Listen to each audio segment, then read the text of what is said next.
Woo woo woo. Anyway, um, I was working at the ranch today. I didn't do a lot of work. I was gonna, yeah, that was fun. I was gonna go out and do. Oh well, it's crooked. I don't care. I don't want to touch it. So I was gonna be doing a little bit of work at the ranch, but I was really mainly up there to pick up a paycheck. I'd kind of let my money get down real low, and you seatbelt in the way. And I wasn't. I've been really kind of emotionally exhausted lately. It's been pretty hard for me to get motivated properly. You know, it's not that. It's not getting motivated properly. I'm too distracted by the stupid camera. What I've been trying to do in the mornings is to get up and get going as quickly as I can. Because if I spend any time, it seems like I waste it and spend too much time thinking or giving my gratitude lists and stuff like that. Some people call it gratitude lists, some people call it praying. For me, it's kind of both. It goes back and forth, and I never do anything in one set way or another. Um, I've been really down, and there's a few deadlines that I have missed my with my radio show, and it's as far as so the station manager and editors and they can go through and they can make sure that everything lines up and is ready to go, even though my shows are going to be live.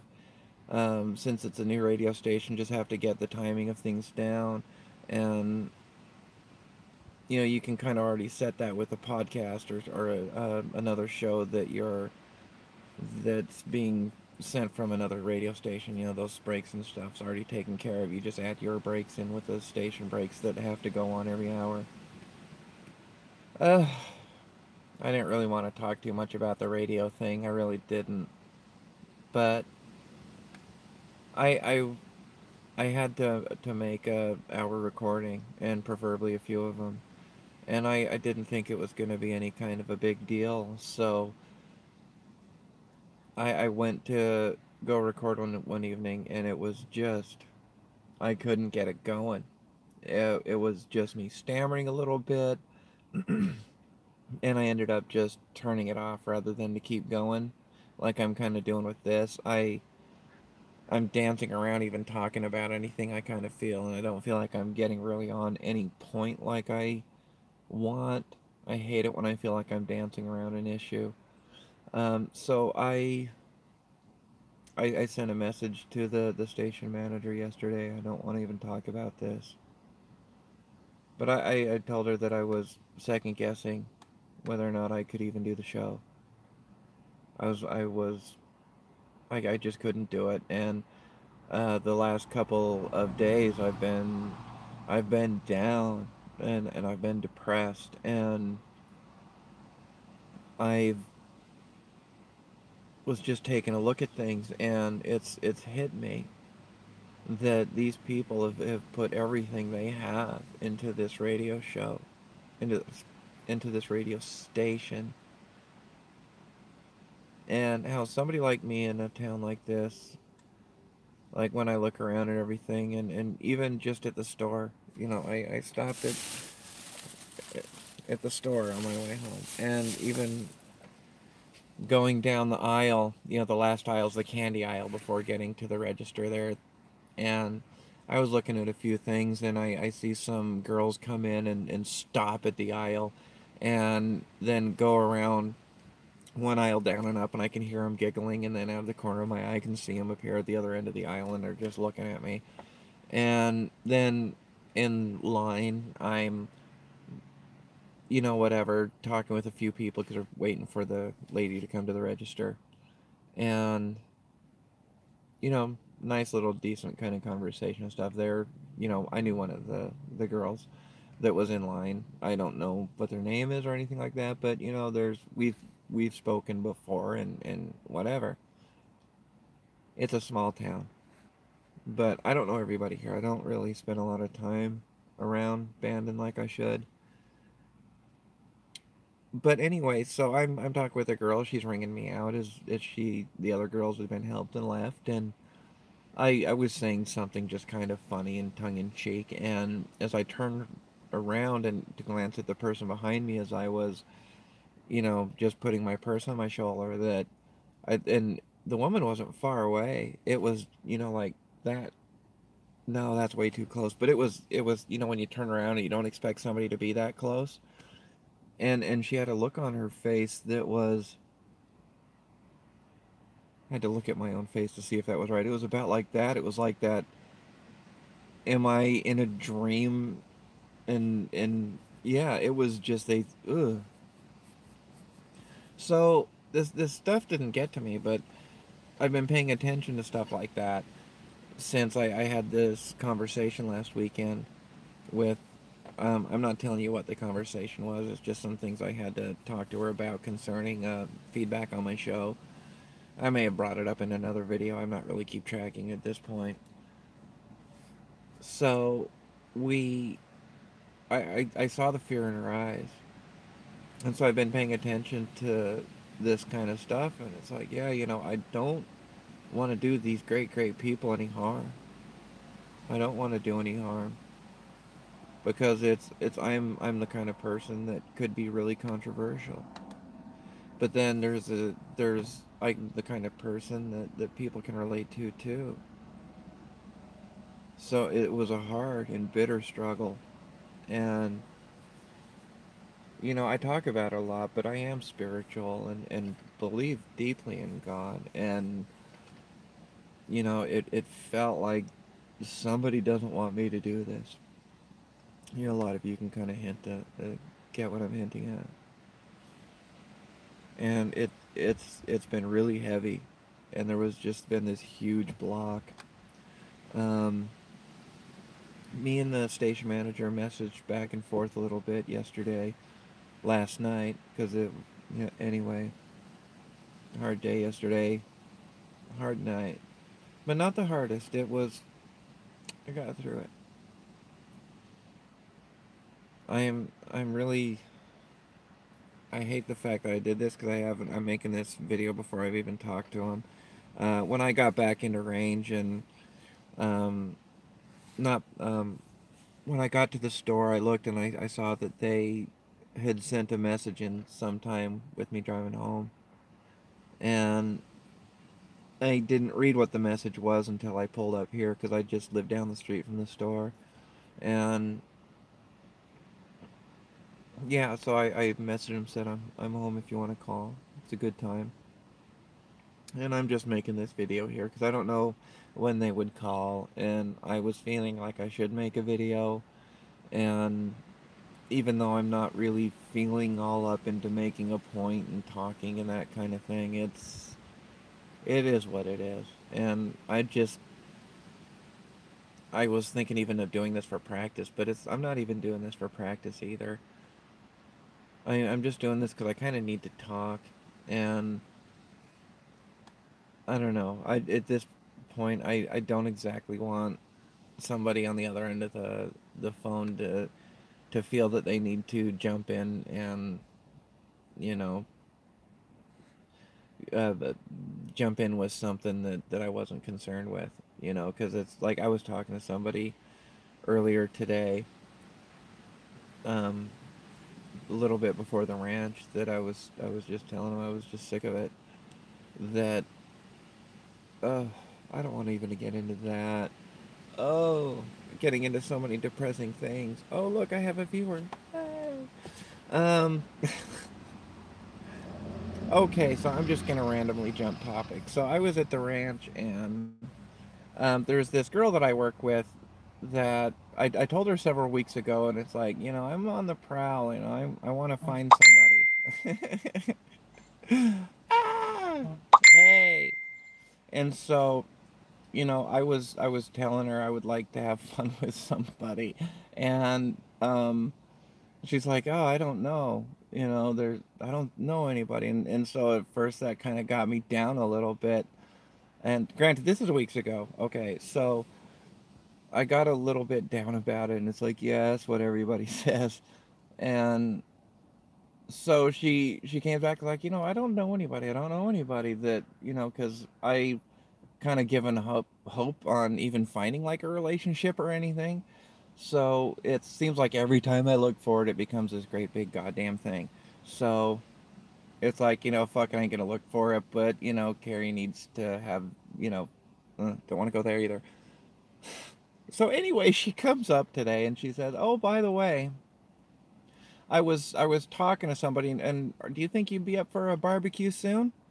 And I was, well, sure. Yeah, I think so. She's like, "Okay, because there's this guy I really want you to meet." And I was kind of like, "What?" Last thing I expected her to say, but I couldn't help laughing when she told me who it was, because it's nobody I know. It's nobody I know, but I've always had this kind of thing for native guys. Like my roommate in Salt Lake City from like 99 until 2006, 2007. He was like my best friend, and he had some native blood. I'm not sure exactly how much, but there was a whole story involved in him even finding out how much because of the adoption records in Idaho are sealed to keep the identity, whatever. So he couldn't even find out how much native blood his father had, so he couldn't get any of the government benefits. It was a real horrible thing for him, but it was really weird. I've been thinking about him a little bit over the last few years, thinking that we were really close friends, and things got weird between us a couple of times, but I didn't like guys back then, not at all. But now that I look back on it, it's like, oh dear Lord. So she said he's native. It's like, oh yeah, I'm not surprised.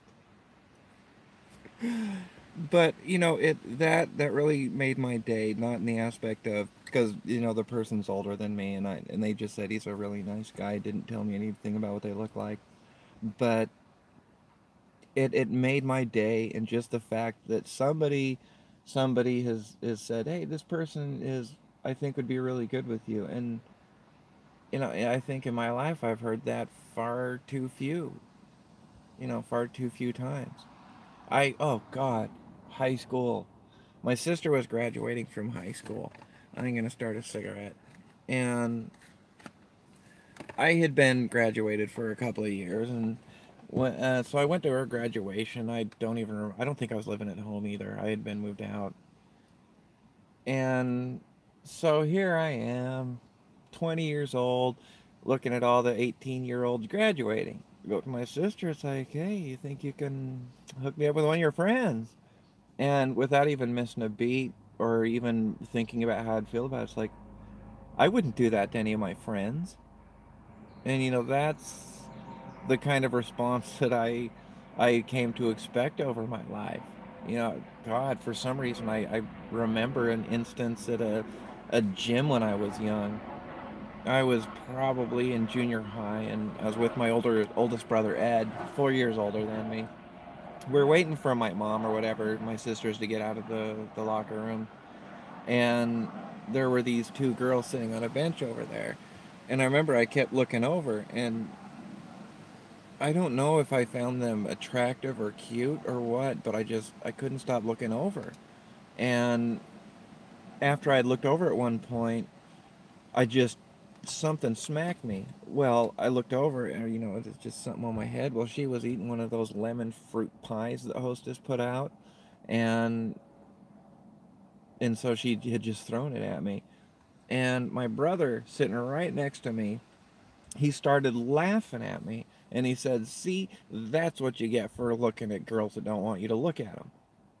Maybe he said something a little bit different. I'm pretty sure he didn't say it exactly like that or like that, but that's myself from the past thinking about something horrible and probably added a detail in it. But he probably said, "See, that's what you get. You're looking at it because you liked them." I think that's more along the lines of what he said. But all the way around, it really it made my day to think that here, somebody said, "Hey, this you'd be good with this person." whether or not it works out, it's like, God, it makes me feel like a person, you know. And, you know, maybe that thing has been happening my whole life and I really haven't given it much of a chance. Like I said in the other video, in my previous life, I wouldn't have known if a woman was hitting on me if she would have smacked me upside the head and told me so. I said that joke a lot, but there was once I first came up with it, and it's from my second friend Kim, because I know my first friend Kim from high school, yada yada. Second friend Kim, horrible crush on her. We hung out all the times. I'd sleep over at her place sometimes. We'd go skiing on the weekends. I mean, we had some fun. And so, oh dear Lord, I already forgot the point. I don't want to. Oh, I haven't thought about her for years. Good Lord. Mm. So, anyway, to get back to what I was saying, that I would explain some things, and Kim would just start laughing, and she's like, "You know, you're being hit on right there, right?" And the instance that really got to me, the one that I had just momentarily forgot there, was I was just getting off from working at the ski resort.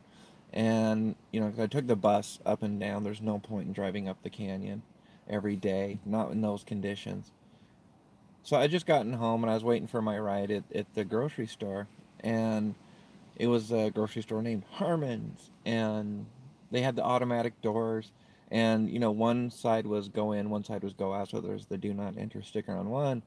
And I just completely oblivious. There's this girl going in, and I look at her. And back then, it was hard for me to even smile at a girl that I found attractive. I don't know if I smiled or not. So anyway, she looks over at me, and she smiles right as she walks head first into the door. I mean, just smack and bounce off it a little while. She didn't get hurt or nothing, but it was just one of those super embarrassing things. And, you know, she would do what anybody embarrassed did. It's like, oh, dear God, whatever, and just go in the store. And so I'm telling this to Kim, and she's just laughing. It's like, why didn't you go into the store and fuck her? Or it was something like that. And I was telling a story from several years ago, and I was just kind of thinking, you know, how many times in my life has that happened? How many times have I been blind? So all that long story over somebody telling me something really quick in a day that I wasn't feeling too good. But what I did today, even though I didn't get much accomplished as far as working physically on the ranch, I was able to record a couple of clips on my phone. And one of them was 50 minutes, and the other one was, what was it, like 30, 38 minutes, something like that. And it was nice. Nobody was around. You know, I was literally the only one on the property. And I was at a point where I really didn't need to do much. It was getting hot. So I just sat there, and I was going to go through some of my other clips, audio clips, and it's like, yeah, I'm just not in the mood to listen to myself right now. And so I just turned on something. I started talking about what was irritating me at the moment. And then I listened to it, and it turned out that I kind of liked it. I'm going to need to get in contact with the radio station manager, because I really do need to talk to her, because I do still have some concerns. And it really meant a lot to me that she did reach out to me yesterday, and you know, it's like, we're not or you're not getting rid of us that easily. Because I was down, and I need to admit when I get down. But even through that all, when I sent them the message, I knew that I had to send them the message, because when I get down and depressed, I had to coldly look at it and say, you know, if I'm on the radio in the wrong mood and I start just going like on the bitter vindictive attack kind of thing, that's going to do a lot of damage to these people that have invested every single thing they have and have extended every credit they had to get this station up. It's their dream. You know, Bandon does not have a radio station. We need one, especially if the Cascadia quake happens, then the full rip goes. Bannon is surrounded by bridges. you know, we're not going to get anything quick, and there's going to people are going to need to know, and having a way to broadcast locally would be a great help to this community when things get bad. I say when because, you know, if you want to look at it, the Cascadia quake is about, you know, 100 years overdue. You know, you could get people to debate about it, but some core sample drilling done from the Oregon State University is just amazing. You know, they've done some great work. Um, yeah, Cascadia's Fault, I think, is a book that one of their professors put out. Fantastic read. The local library here has it. Oh, okay. Here's something else that just happened. I was at the dollar store. You know, I already told you that I'm getting my dinner. Now I told you the store. It's the dollar store. So I was there for some bread, and it's like, you know, I don't want to do too much. I don't want to get what I normally do. So it's like, you know, I'm going to get hot dogs. I haven't had hot dogs forever. And so I get the hot dogs. I just use normal bread slices. I don't buy the hot dog buns. And I'm I'm going through the shelves, and I'm just talking to this lady and one of the people that work there. It's like, never fails. You walk in, and you have four things you need to get, and you get right down the aisle, and you need to get it on, and you forget two of them. And she just starts laughing and laughing, and so I was getting the hot dogs, and I'm trying to think of what do I need to get, what do I need to get, and so I'm staring at the cans, and I never get the cans. You know, there's just the canned goods I don't bother with. And so I'm just staring at the cans, and it's like, well, you know, since you can't get anything, why don't you just look around and get something you normally wouldn't get? Try something different. And so I start looking at the cans, and Hormel hot dog sauce is, you know, like whatever, it's chili for the hot dog. And it's like hot dog sauce. I'm standing there holding a loaf of bread and some hot dogs. It's like, what a great sign. And right as I pick up the hot dog sauce, I was like, oh yeah, I needed pickles. It's like, go over to the other side, and I grabbed pickles, and the other girl had heard me because it was just one aisle away, and she was laughing at me. But hot dog sauce. So I'm gonna go have some dinner. I'm gonna have hot dogs with hot dog sauce and cheese on it. I'll let everybody knows how it goes with talking to the radio station manager and everything. And I'm hopeful, but I had to be honest. As much as that hurt and as painful as it was, I had to be honest with them that if I have a bad day, you know, I don't want to do you guys harm. And you know, maybe me working a little bit extra to have maybe a show or something I could put up there pre-recorded when I do have a bad day. Because if I'm not willing to recognize when I could be a little self-destructive, then I shouldn't be on the radio. If I can't recognize those times and do something about it, then I need to think twice about the career path that I'm about to start. And that's really truly what all this hardship was for me. I had to get it straight because now this ain't just my shit I'm playing with. Me following me hard, me following my heart has brought me here.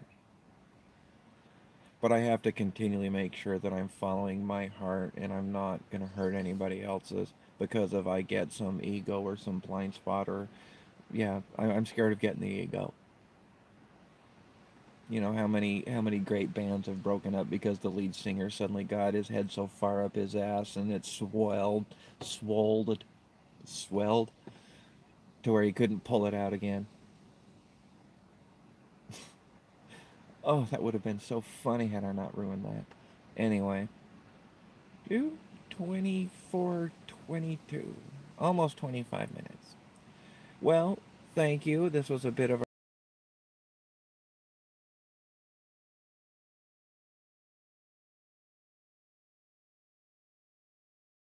so thank you everybody. I'm glad I do this, no matter how I feel.